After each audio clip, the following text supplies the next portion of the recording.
Hello മച്ചമാരെ, welcome back to my YouTube channel tripping മച്ചാൻ. എന്താണ് മച്ചമാരെ വിശേഷം? എല്ലാവർക്കും സുഖമല്ലേ? അങ്ങനെ JSK ഫുള്ളും കണ്ടിരിക്കുകയാണ്.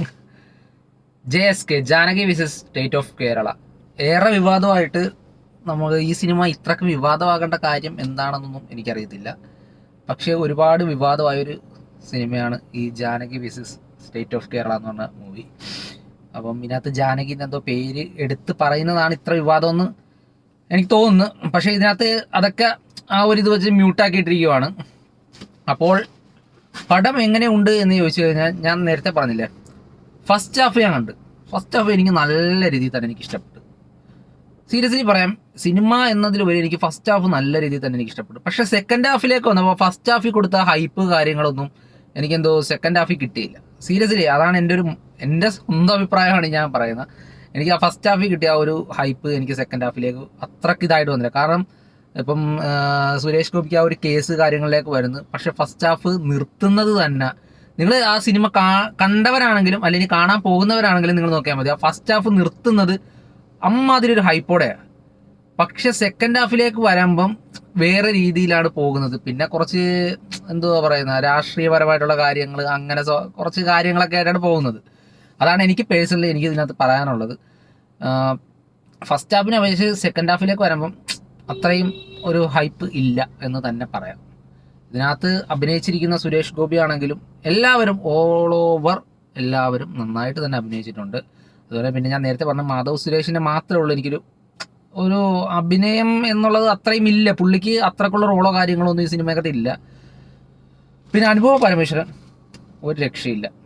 അത് എടുത്തു പറയേണ്ട ഒന്ന് തന്നെയാണ്. പുള്ളിക്കാരത്ത് നല്ല കിടുവായിട്ട് അഭിനയിച്ചിട്ടുണ്ട് കേട്ടോ. അതിനകത്ത് കൊടുത്തിരിക്കുന്ന ഓരോ റോള്, അതുപോലെ തന്നെ സുരേഷ് ഗോപിയും ഇതിനകത്ത് കൊടുത്തിരിക്കുന്ന റോള് നല്ല വൃത്തിക്ക് അഭിനയിച്ചിട്ടുണ്ട്. പുള്ളി ആ കോട്ടും കാര്യങ്ങളും ഞാൻ നേരത്തെ പറഞ്ഞ പോലെ തന്നെ പുള്ളി ആ കോട്ടും കാര്യങ്ങളൊക്കെ ഇട്ട് വരുമ്പോഴേ പ്രത്യേക ഒരു ഇതാണ്. നമ്മൾ ചിന്താമണി കൊലക്കേസി മാത്രമേ അങ്ങനെ കണ്ടിട്ടുള്ളൂ. അത് കഴിഞ്ഞിട്ട് പിന്നെ പുള്ളി ഇങ്ങനെ കോട്ട് കാര്യങ്ങൾ ഇട്ടിട്ട് വരുമ്പോൾ വേറൊരു ഫീല് കാര്യങ്ങളൊക്കെയാണ്. എനിക്ക് പേഴ്സണലി തോന്നിയത് അത്രേ ഉള്ളൂ. ഒരു വൺ ടൈം വാച്ചബിളായിട്ട് എനിക്ക് ഫീൽ ചെയ്തിട്ടുള്ളൂ ഈ സിനിമ. അല്ലാതെ വലിയ ഹൈപ്പ് കൊടുക്കാനുള്ളതൊന്നും ഈ സിനിമയ്ക്കകത്ത് ഇല്ല, അങ്ങനെ തന്നെ പറയാം. ഞാൻ നേരത്തെ പറഞ്ഞ പോലെ തന്നെ എന്തോ സംതിങ് കുറച്ച് എന്തൊക്കെയോ മിസ്റ്റേക്ക് ഉള്ളൂ. സെക്കൻഡ് ഹാഫ് വന്നപ്പോൾ എന്തൊക്കെയോ ചെറിയ ചെറിയ ചെറിയ പോരായ്മകൾ അത്രേ ഉള്ളൂ. പക്ഷേ ഇതിനകത്ത് കാണിക്കുന്നത്, ഞാനിത് സ്പോയിലറാണ് പറയുന്നത്, പക്ഷേ ഇതിനകത്ത് കാണിക്കുന്ന എന്തുവാ നിയമങ്ങളോ കാര്യങ്ങളോ ഒരിക്കലും നമ്മുടെ ഈ നാട്ടിൽ വരുത്തില്ല എന്ന് എനിക്ക് നല്ല ഉറപ്പുണ്ട്. അതെന്തായാലും ഇത് കേരളമാണ്, ഇവിടെ ഇങ്ങനെയൊക്കെ തന്നെയാണ്. അത് ആ സിനിമയ്ക്കകത്തും പറയുന്നുണ്ട്, നമുക്കും അറിയാം. നിയമങ്ങൾ ഒരിക്കലും ഇതാകത്തില്ല. അപ്പോൾ എന്തായാലും നിങ്ങൾ പോയി കാണും. നിങ്ങൾ കണ്ടിട്ട് നിങ്ങളുടെ അഭിപ്രായം എന്തായാലും പറയുക.